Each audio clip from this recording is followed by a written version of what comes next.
अशोका विजयादशमीच्या निमित्तानं चोरपांगरा येथे बुद्धमूर्तीची स्थापना. लोणार तालुका अंतर्गत येणाऱ्या मौजे चोरपांगरा वीरपांगरा येथे दिनांक 2 ऑक्टोबर 2025 रोजी बुद्धमूर्तीची स्थापना करण्यात आली. मौजे चोरपांगरा या गावचे मूळचे रहिवासी असलेले मात्र नोकरीच्या निमित्तानं परभणी येथे स्थायिक झालेले रामचंद्र तुकाराम इंगळे व शोभा रामचंद्र इंगळे या दाम्पत्यानं आपल्या मूळ गावी असलेल्या बौद्ध विहारास बुद्धमूर्ती धम्मदान म्हणून अर्पित केली.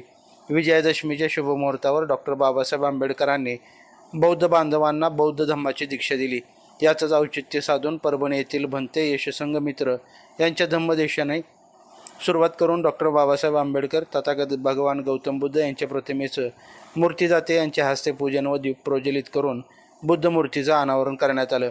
यावेळी गावातील प्रतिष्ठित नागरिक केशव डहाळके, कारभारी डहाळके, श्रीराम डहाळके, राहुल मानकर, महादेव आगलावे, मदन जायबाहे, संतोष केंद्रे, ब्रह्मानंद वाकोडे, मिलिंद इंगळे, विनोद इंगळे, संतोष हिवाळे, शरद साळवे, नागेश शेळके, केशव खंड, सागर खंड, संजय चव्हाण, विजय वाघ, सुदेश इंगळे, अण्णा साळवे, अंबादास इंगळे, भीमराव इंगळे, प्रथमेश हिवाळे, सिद्धोधन इंगळे, प्रफुल्ल इंगळे, अजय इंगळे, राहुल इंगळे, जनार्दन इंगळे, सिद्धोधन पाखरे, केशव इंगळे, प्रदीप इंगळे, संतोष इंगळे, तुषार इंगळे, शुभम साळवे, वैभव इंगळे, पवन इंगळे, संदीप इंगळे, गुलाब इंगळे, भारत इंगळे, प्रवीण इंगळे, अमोल इंगळे यांनी अथक परिश्रम घेतला.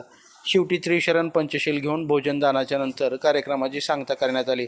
सूत्रसंचालन विजय वाघ तर आभार प्रदर्शन उपसरपंच प्रफुल्ल इंगळे यांनी केले. यावेळी मोठ्या संख्येने बौद्ध उपासक उपासिका उपस्थित होत्या. लाईव्ह महाराष्ट्र झोन न्यूजसाठी शिलवंत इंगळे. ताज्या अपडेट जाणून घेण्यासाठी लाईव्ह महाराष्ट्र झोन न्यूजच्या यूट्यूब चॅनलला सबस्क्राईब करा, तसेच बेल आयकॉनवरती क्लिक करा.